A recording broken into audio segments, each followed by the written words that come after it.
नमस्कार, मेरा नाम डॉक्टर प्रकाश सोनकुसरे है और मैं गट केयर क्लिनिक नागपुर में कार्यरत हूँ।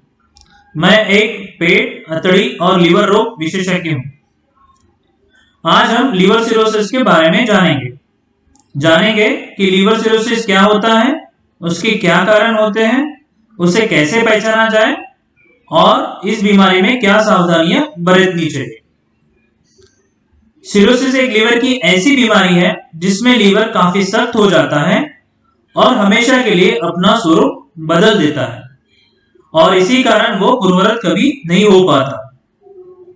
इस उन्नत चरण पर पहुंचने के पहले लीवर कुछ अवस्थाओं से गुजरता है जिन्हें स्टेजेस ऑफ फाइब्रोसिस कहते हैं।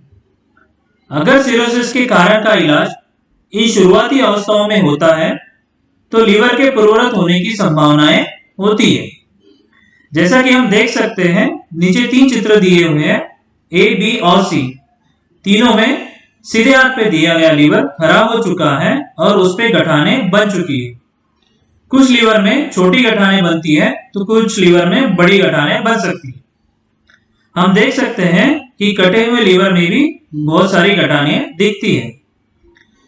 जब लीवर इस उन्नत चरण पे पहुंच जाता है और इसमें इतना स्वरूप बदल जाता है तो वो अपने पूर्ववत स्वरूप में होने की संभावनाएं कम हो जाती है। लीवर सख्त होने के कारण पोर्टल वेन द्वारा लीवर को होने वाले रक्त संचार में अवरोध उत्पन्न होता है और उसके कारण पोर्टल वेन में दबाव बढ़ने लगता है, जिसे मेडिकल भाषा में पोर्टल हाइपरटेंशन कहा जाता है, जिसके कई दुष्परिणाम होते हैं। और कभी यह दबाव ज्यादा होता है तो रक्त का प्रवाह विपरीत दिशा में भी बह सकता है। जैसे कि हम देख सकते हैं, नीचे सिरोसिस में परिवर्तित हो चुका लीवर दिख रहा है और ये पोर्टल वेन है। जैसे जैसे सिरोसिस के कारण रक्त संचार में अवरोध उत्पन्न होता है, वैसे वैसे पोर्टल वेन में रक्त का दबाव बढ़ने लगता है और ये बहुत ज्यादा होने पर विपरीत दिशा में भी बह सकता है। हम देख सकते हैं कि पोर्टल वेन में दबाव बढ़ने की वजह से अन्य नलिका के निचले हिस्से में कभी कभी खून की नसें बनती हैं। ये खून की नसें कभी बड़ी हो सकती है और कभी कभी इनमें से खून का रिसाव भी हो सकता है। सिरोसिस के होने का कारण अगर ठीक नहीं होता है या वो कारण निरंतर चलते रहता है तो लीवर का नुकसान जारी रहता है। एक समय के बाद लीवर और कम काम करने लगता है और फिर उस रोगी को नए दुष्परिणाम का सामना करना पड़ता है, जैसे कि पेट में पानी भरना, पीलिया होना, खून पतला होना, खून की उल्टी होना या मस्तिष्क में सूजन आना। इसे मेडिकल भाषा में डिकम्पनसेशन कहा जाता है। सिरोसिस के कारण लिवर में कैंसर भी उत्पन्न हो सकता है, जिसे हेपेटोसेल्युलर कार्सिनोमा कहा जाता है। जैसे कि हम देख सकते हैं, नीचे दिए गए चित्र में ये नॉर्मल लिवर है और वो विभिन्न अवस्था से गुजरते हुए सिरोसिस में तब्दील हो चुका है और उसमें कैंसर भी बन चुका है।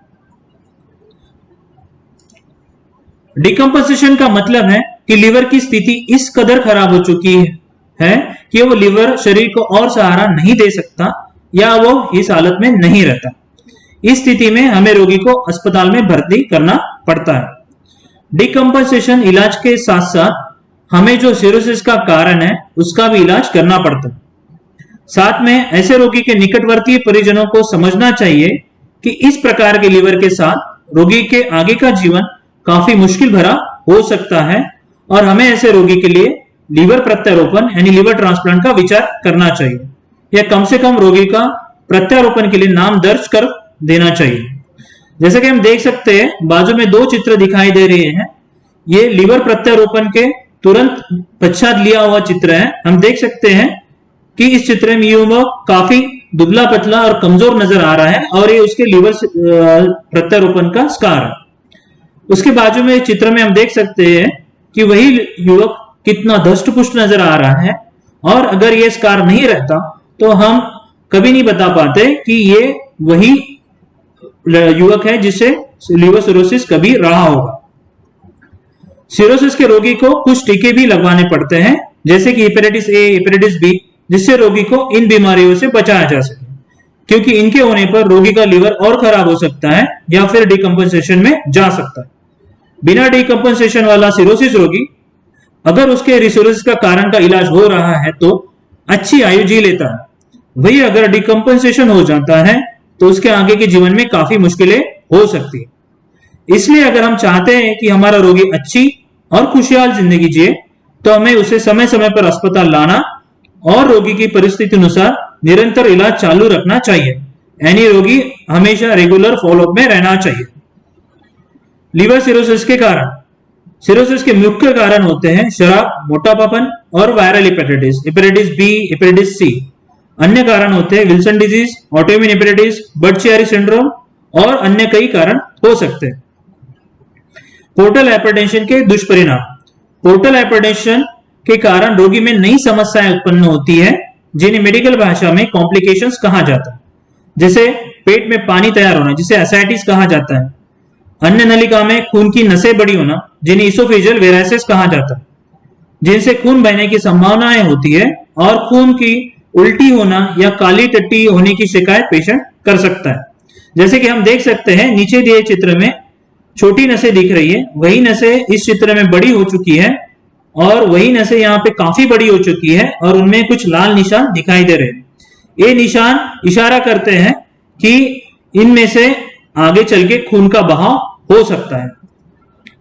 तीसरा कॉम्प्लिकेशन होता है प्लीहा का बढ़ना, जिसे स्प्लीनोमेगाली कहते हैं। पोर्टल हाइपरटेंशन ज्यादा दिनों तक रहने से स्प्लेनिक वेन में दबाव की मात्रा काफी बढ़ जाती है और उसके कारण प्लीहा का आकार बढ़ जाता है। उसके बढ़ने से शरीर में प्लेटलेट, सफेद पेशी या खून की मात्रा में हमेशा कमी रह सकती है। किसी किसी रोगी को सिर्फ प्लेटलेट की ही कमी रहती है। मस्तिष्क का सुस्त रहना, जिसे हम हेपेटिक एन्केफेलोपैथी कहते हैं। आंतों से आने वाला खून सीधा लीवर से न गुजरते हुए सिरोसिस के कारण दूसरे रास्ते से खून के मुख्य प्रवाह में मिल जाता है। इस वजह से खून को लीवर में शुद्ध होकर बढ़ना होता है, वो खून शुद्ध न होते हुए वैसे ही दूसरे रास्ते से आगे बढ़ जाता है और दिमाग पे हल्की की सूजन पैदा करता है, जिसकी वजह से रोगी को एक प्रकार की सुस्ती रहती है और वह दिन में भी ज्यादा सोने लगता है या फिर कभी कभी असमंजस सा रहता है। ये सूजन ज्यादा होने पर रोगी गहरी नींद में जाता है, जिससे उसे उठाना कभी कभी मुश्किल हो जाता है। यह अवस्था हेपेटिक एन्केफेलोपैथी का गंभीर स्वरूप होती है और ये हेपेटिक कोमा के नाम से जानी जाती है। रोग निदान और आवश्यक जांचें, अगर रोगी कुछ रोग लक्षण के साथ आता है तो हम उसमें कुछ रोग संकेत देखते हैं और ऐसे रोगी को हम कुछ आवश्यक जांचें बताते हैं, जिससे हमें पता चले कि इसको सिरोसिस है या नहीं। रोग लक्षण जैसे थकावट रहना, पेट फूलना, पैरों में सूजन आना, आंखों में पीलापन रहना, पेशाब में पीलापन रहना, हल्का सा बुखार रहना या थोड़ी थोड़ी ठंड बजना, सीधे बाजू में पेट के ऊपरी हिस्से में दर्द रहना, खून की उल्टी होना, काली टट्टी आना, भूख कम रखना, वजन कम होना या सुस्ती रहना। रोग संकेत जैसे कि आंखें पीली रहना, दुबले हाथ पैर हो जाना, हाथ पैर सूजे रहना, शरीर में यौन बालों का कम होना, पुरुषों में वक्षस्थल का विकसित होना, पुरुषों में अंडकोश का आकार का कम होना, पेट फूला हुआ रहना। ऐसे पेशेंट में आवश्यक जांचें बताई जाती है, जैसे कि CBC, LFT, INR, KFT, alpha beta protein, HBs antigen, anti HCV, thyroid profile, HBMNC, ultrasonography, और एंडोस्कोपी।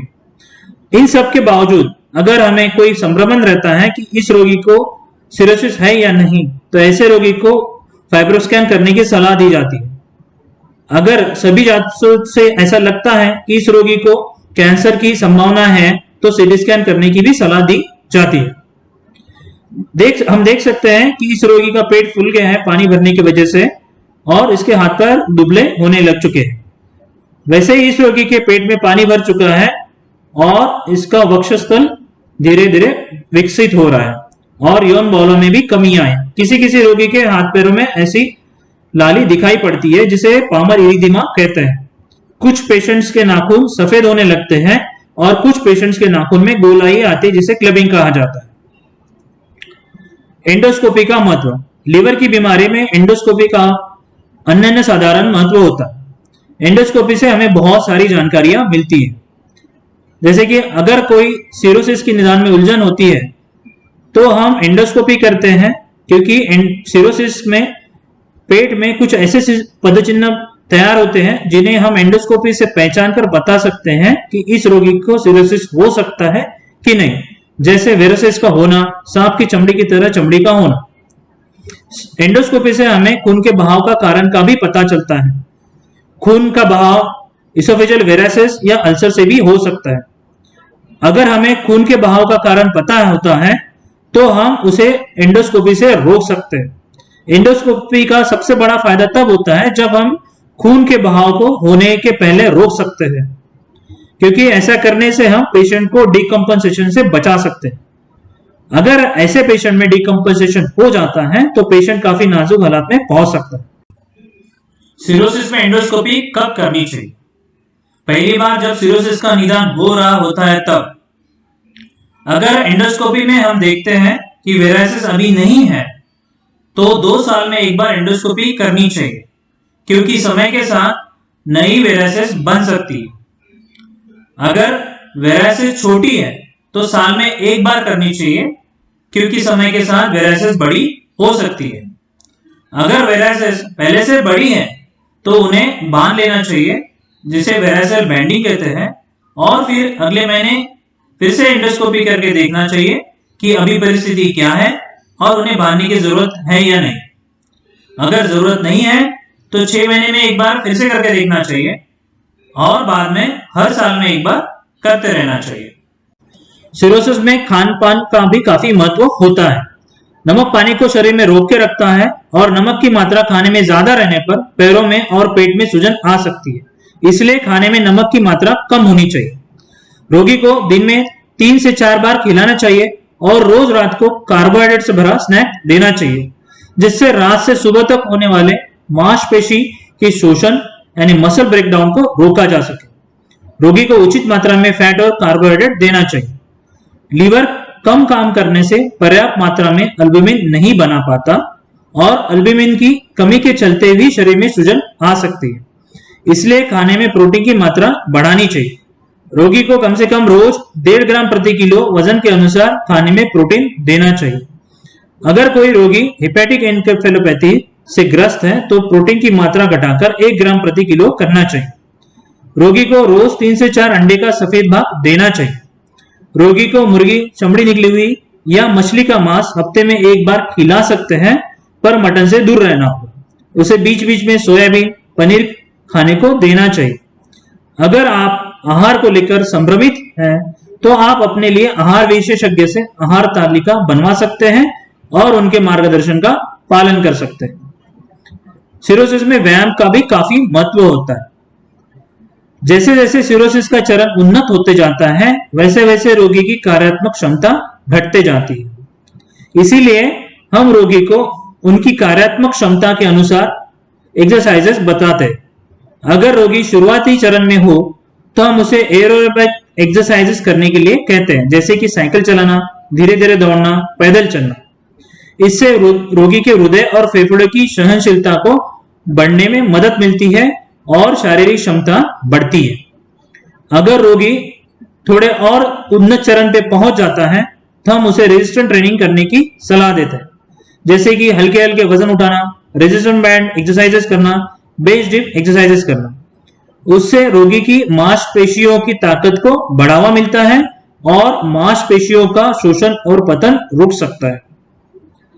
जैसे और रोगी उन्नत चरण पे पहुंच जाता है तो हमारा लक्ष्य रहना चाहिए कि वो अपना शारीरिक संतुलन बना के रखे और उसकी आत्मनिर्भरता बढ़े।